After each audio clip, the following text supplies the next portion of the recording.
Bienvenue au SNIS Mobile Studio 2019, ici au ScienceCom 2019.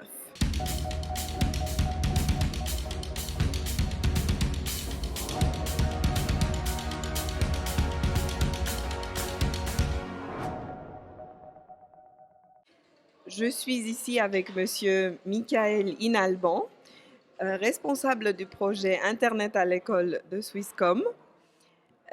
Bienvenue. Bienvenue, madame. Est-ce que c'est la première fois que vous vous trouvez à un ScienceCom?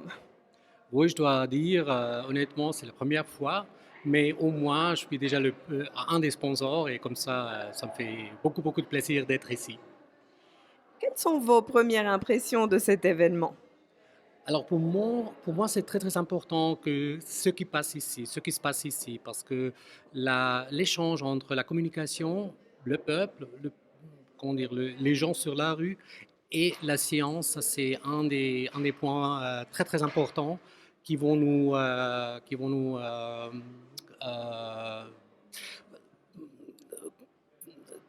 oh, c'est difficile de parler en français, die uns mitnehmen, die uns beschäftigen werden, qui vont nous... De se rencontrer. Voilà, voilà, voilà.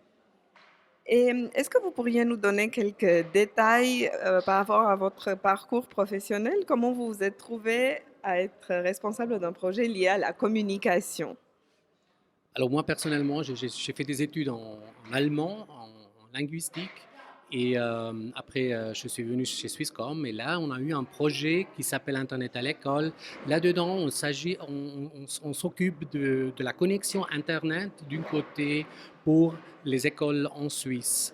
Mais ça, c'était seulement c'était le premier pas, mais après, c'était aussi très, très important pour nous pour montrer aux élèves comment utiliser les nouveaux médias, comment se distraire aussi, se distancer aussi du smartphone et des choses pareilles.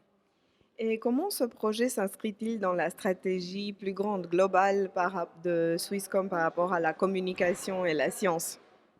Alors, la communication se passe aujourd'hui surtout sur les nouveaux médias. La plupart des communications est là-dedans.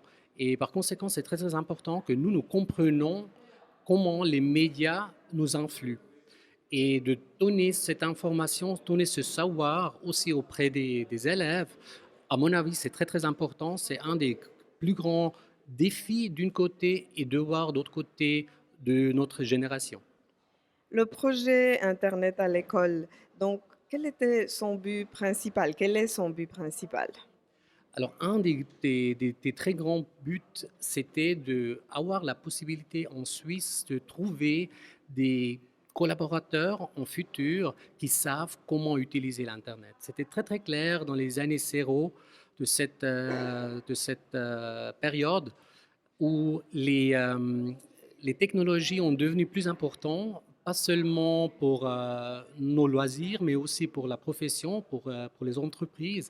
Et par conséquent, c'était important que les collaborateurs du futur sont aussi déjà à l'aise de l'utiliser, tous ces fonctionnalités sur l'écran. Quel type d'informations ou de données scientifiques sont à la base de ce projet? Alors, je ne suis pas sûr si j'ai bien compris la question. Euh, quelle est la base? Quelle est la matière sur laquelle ce projet se base, disons? Ah, d'accord. Alors, c'est bien évident que la politique d'un côté et comment dire, l'innovation technologique d'autre côté ont démontré très très vite dans les années 92, 98, 202, là-dedans, dans ce temps-là, que l'Internet devient un des chemins les plus importants. Par conséquent, on a dû décider, alors qu'est-ce que Swisscom pourrait contribuer à la société, et pas seulement à la société, mais aussi à soi-même.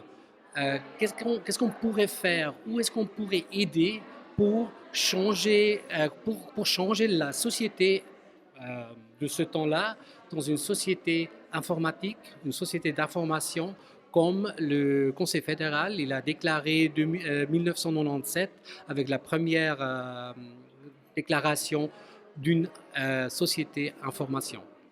Et quels sont quelques obstacles que vous avez pu rencontrer dans le déploiement de ce projet et comment avez-vous réussi à les surmonter? Alors les plus grands obstacles sont été de persuader tout le monde que c'est important, que c'est nécessaire, pas seulement de utiliser l'Internet, mais aussi d'utiliser dans une façon responsable. Le, Pardon. Si je peux continuer à vous poser la question, quelle est votre plus grande leçon que vous avez appris en déployant ce projet? pardon. En déployant ce projet, qu'est-ce que vous avez appris? Alors, normalement, ce sont des projets qui démontrent très, très bien que ça, c'est pas unilatéral. C'est toujours en échange avec des différents stakeholders, des différents groupes dans la politique, mais aussi dans la société, qu'il faut adresser.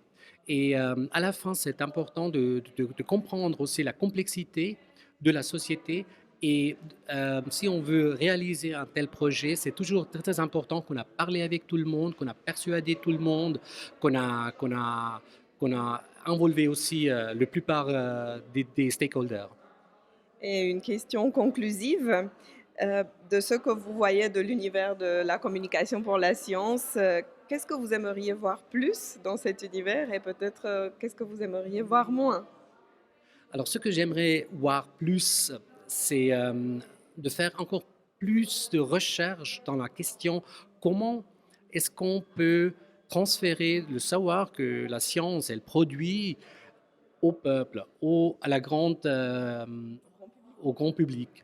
Parce que, à mon avis, c'est très très souvent comment dire, la solution la plus proche, c'est de simplifier les choses et après de donner encore seulement un certain grain au public. Mais à mon avis, ça c'est la solution la plus simple, mais pas la meilleure. Ce que j'aimerais plus voir dans 5 ans, c'est, bon, disons, des fake news basées sur des sciences. Merci beaucoup Micheline Alban et bonne continuation de ScienceCom.